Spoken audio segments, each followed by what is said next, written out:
Flood warning in effect until 4:30 p.m. Eastern Daylight Time this afternoon. What? Flooding caused by excessive rainfall is expected. Where? Portions of north central and northwest Ohio, including the following counties. In north central Ohio, Erie, Huron, and Lorain. In northwest Ohio, Ottawa, Sandusky, and Seneca. When? Until 4:30 p.m. Eastern Daylight Time. Impacts: flooding of rivers, creeks, streams, and other low-lying and flood-prone locations is imminent or occurring. Numerous roads remain closed due to flooding. Additional details. At 1:18 p.m. Eastern Daylight Time, Doppler radar and automated rain gauges indicated heavy rain. Flooding is ongoing or expected to begin shortly in the warned area. Between 0.5 and 1 inch of rain has fallen.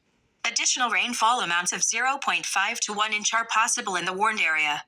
Some locations that will experience flooding include Lorain, Elyria, Sandusky, Norwalk, Fremont, Fostoria, Western Vermilion, Port Clinton, Westlake, North Ridgeville, Avon Lake, Amherst, Bellevue, Grafton, Clyde, Wellington, Green Springs, Northern Milan, and Milan. Please visit www.weather.gov/safety/flood for flood safety and preparedness information. Turn around. Don't drown when encountering flooded roads. Most flood deaths occur in vehicles.